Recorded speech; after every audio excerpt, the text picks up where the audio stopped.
Welcome back, children. We have already studied the contributions of Joseph Priestley, then T.W. Engelman, Jan Ingenhousz. But now we are coming to a very prestigious discovery, that is a very milestone creating discovery in photosynthesis, that is by Cornelius Van Til. Cornelius Van Til. And what was his contribution? In his experiment, he used hydrogen sulfide as the source of hydrogen. And in the presence of purple and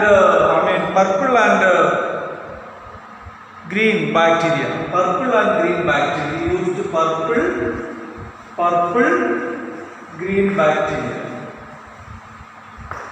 Okay, purple sulfur bacteria as well. He used this bacteria. Okay, by using this bacteria in the presence of a hydrogen source, that is hydrogen sulfide, in the presence of light.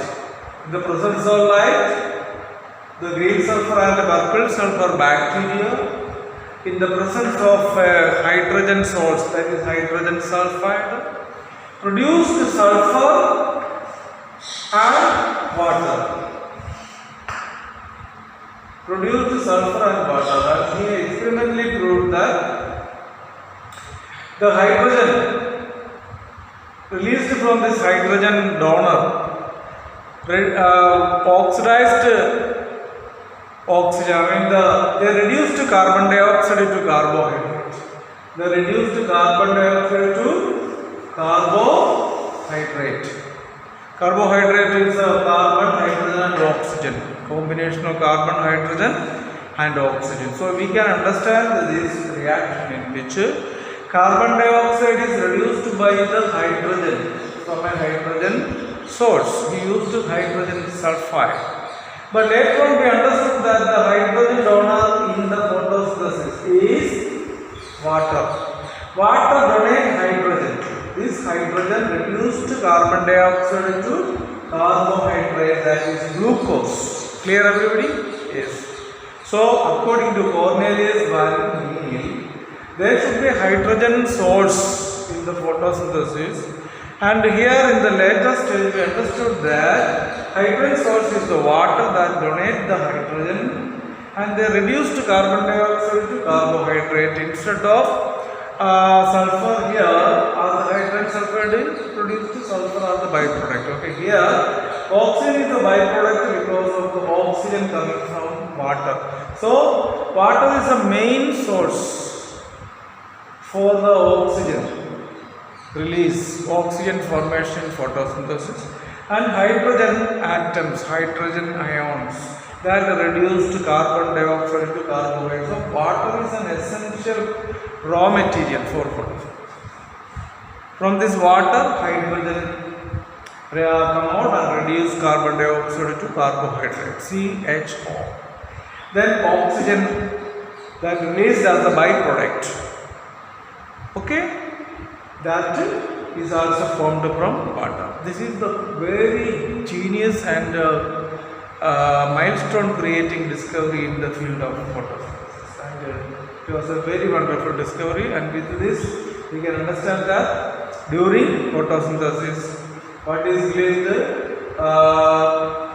Glucose is released, carbon dioxide plus water is released. As you know, chloroplast is the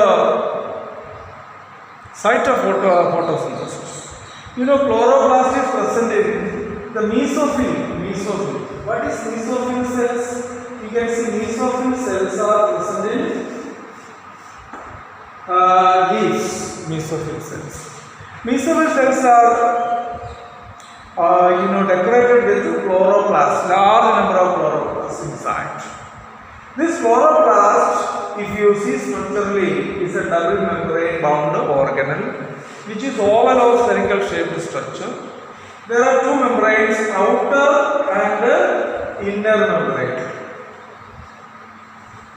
In between this membrane there is a space, periplastidial space. Periplastidial space in between these two membranes. Inside this inner membrane is filled with a fluid that is called the stroma. And this stroma contains membranous flattened structures. Membranous flattened structures called actually the individual flattened structure is called the thylakoid. What it is? Thylakoid. Membranous flattened structure, thylakoid, in which chlorophyll pigments are present. Chlorophyll pigments. These chlorophyll pigments are seen in 200 to 300 group of chlorophyll molecules. Chlorophyll, you can see chlorophyll molecules are seen in 200 to 300 group of chlorophyll molecules, that is called the quantasome. QUANTA-SOME quantasome. So this is the site. The quantasomes are the site of light reaction. Okay. So thylakoids are membrane bound structure, just like a coin. It is membrane bound flattened structure, in which chlorophyll molecules are present in the form of quantasomes. That is a collection of 200 to 300 chlorophyll molecules. Clear, everybody? Clear. Sometimes these thylakoids are seen in group. The group of thylakoids, just like the pile of coin. A number of coins you can take, 5 rupee or 2 rupees coin you can take, and you can make a pile. Such a pile of thylakoids, a heap of thylakoids we call granum. But it is granum. So what is granum? Granum is the collection of thylakoids, plural granum. Okay, many grana are there, singular granum. So between this grana there are fret membranes. What it is? Fret membranes. You can see FRET, fret membrane or stroma thylakoids. We can also call this a stroma thylakoids.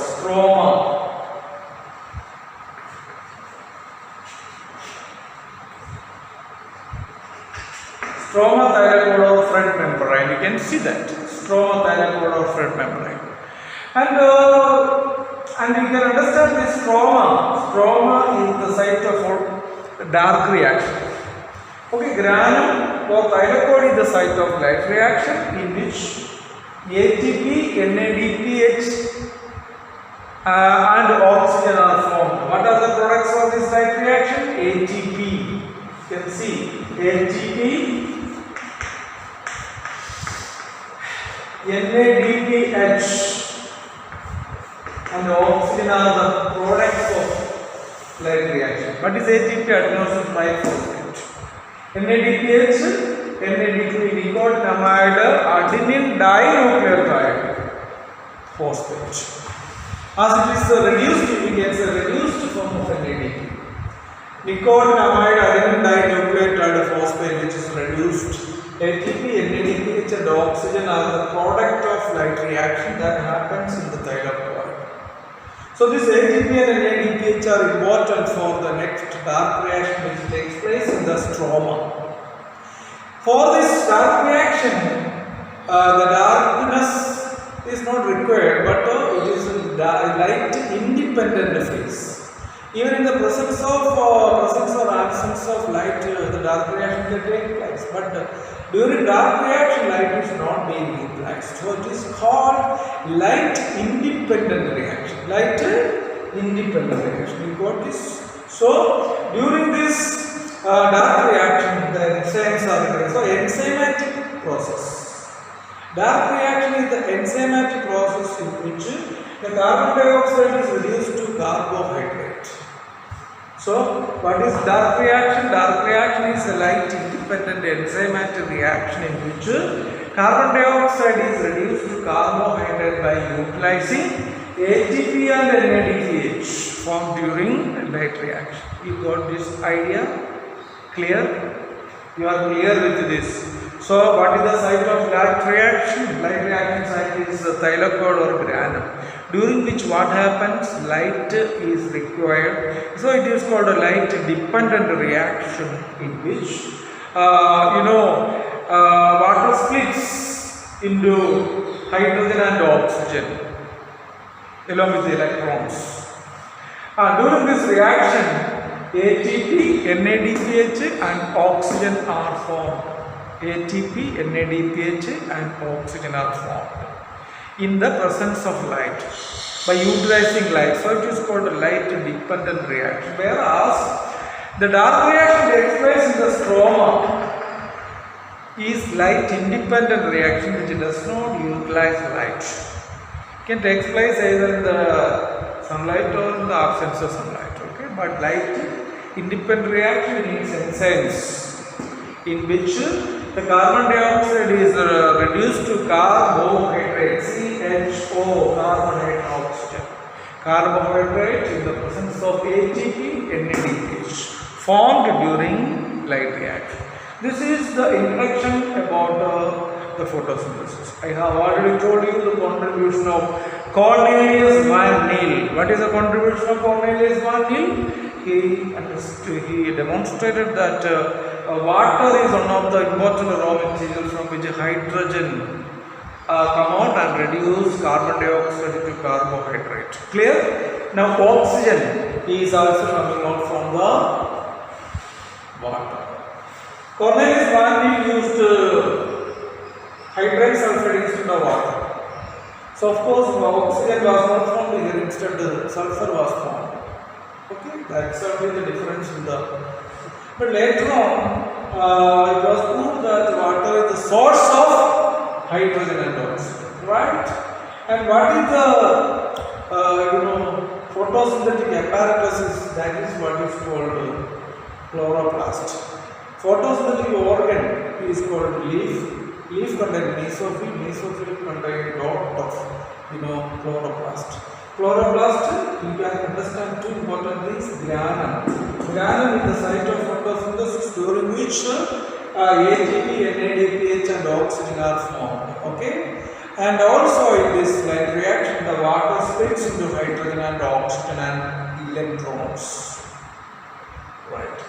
Whereas in the dark reaction, what happens, an enzymatic reaction takes place in the stroma or the chloroplast, during which carbon dioxide is reduced to carbohydrate utilizing ATP, NADPH formed during light reaction. So that is all about the introduction of the photosynthesis. I hope you got it. Okay.